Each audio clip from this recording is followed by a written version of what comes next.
and good evening, and welcome to Mondays with Mondene. And of course, I'm Edie Mondene, your host. Hey, it's 6 o'clock. Do you know where your children are? Discussing the customs and contributions of African Americans is essential for fostering inclusiveness, rectifying historical imbalances, and it also inspires future generations, promoting social justice and exchanging cultural information. By recognizing and celebrating the richness of African American heritage, we can create a more equitable and harmonious society. The recognition of cultural diversity is extremely important. Appreciating the customs of African Americans helps promote cultural diversity, and it gives us a respect for different traditions within our community and society. African Americans have diverse customs, including various artistic expressions, culinary traditions, religious practices, and social customs. By talking about and celebrating these customs, we foster an inclusive environment that acknowledges and values the contributions of all cultures. That's why tonight we're discussing Juneteenth. June 19th or Juneteenth holds an immense significance in American history, especially African American history.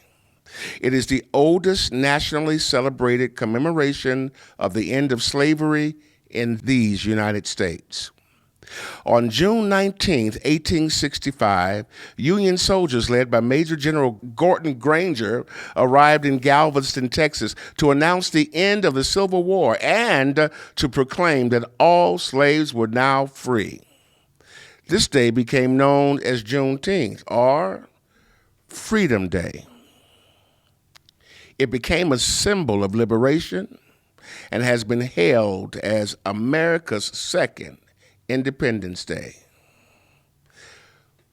But for many reasons, including a lack of Union troops and the need to keep labor and harvest crops, the Emancipation Proclamation that was signed by President Lincoln in 1863 had a small impact on Texas until Union forces showed up in Galveston to press the issue in 1865. Now listen, it took 2.5 years after the Emancipation Proclamation for all slaves to finally be free, making Juneteenth a cause for celebration and jubilation. Hooray! Over the years, Juneteenth grew in significance and participation. There were former slaves and their descendants, which made it an annual pilgrimage to Galveston, reaffirming the importance of this day. Initially, Juneteenth celebrations were mainly observed within the African American communities. It was often held in churches or rural areas. African Americans faced resistance and were denied the use of public facilities for their festivities. However, as we became landowners, dedicated spaces were established for Juneteenth. Places such as the Emancipation Park in Houston and the Booker T. Washington Park in Mexico. Juneteenth gradually gained recognition and support.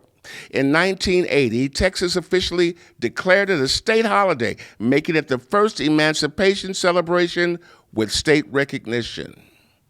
Now, there were efforts made to spread the observance of Juneteenth across the country. What this led to was the introduction of legislation in the United States House of Representatives in 1996. It wasn't until 1997 that Congress recognized Juneteenth through Senate Joint Resolution 11 and House Joint Resolution 56. Now, it was by 2008, nearly half of the United States observed Juneteenth as either a state holiday or ceremonial observance. Moving forward, There has been increased momentum to recognize Juneteenth on a national level. Look, Miss Opal Lee, known as the grandmother of Juneteenth, played a critical role in advancing this holiday to a national level. At the age of 89, she walked 1,400 miles from Texas to Washington, D.C. to raise awareness and push for national recognition. In 2021, the United States Senate unanimously approved a bill to make Juneteenth a federal holiday, which was signed into law by President Biden. This significant milestone acknowledges the wrongs of the past while emphasizing the ongoing work needed to ensure equal justice and fulfillment of the promise of the Emancipation Proclamation. Listen. Juneteenth is not only a commemoration of freedom from slavery, but also a time to celebrate African American achievements, encourage self-development, and promote cultural awareness and community cohesiveness. You might ask, what can I do to help support Juneteenth?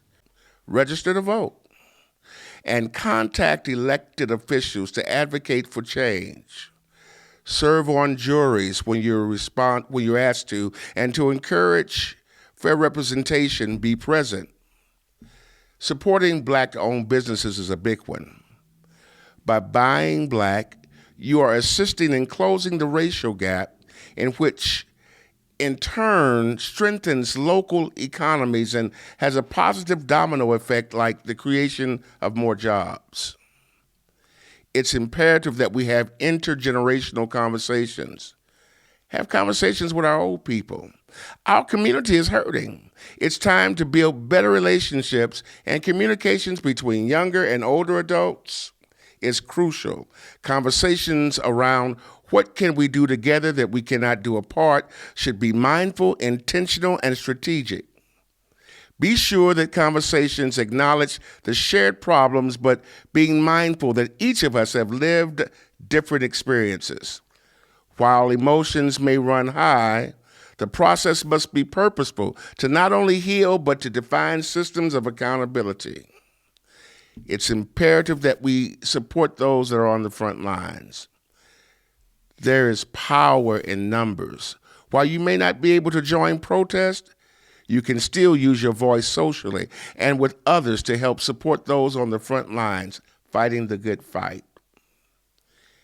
It's crucial to keep Juneteenth respected, revered, and never forgotten, honoring the sacrifices of our ancestors and working towards a more inclusive and equitable society for all. That's all we have for this segment, but we want to hear from you. What do you want me to discuss here on Mondays with Mondene? And who would you like me to interview? Let me know down in the comments.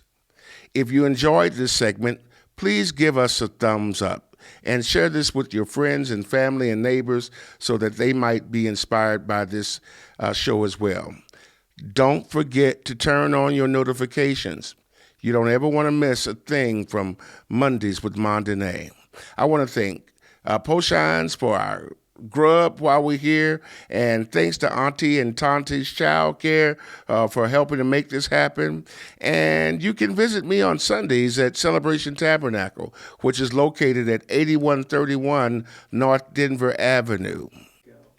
And as I conclude this segment with you this evening, I want you to know it's always important to play your part and do your best for God and country. This is Edie Mondene. Thank you for watching, and God bless.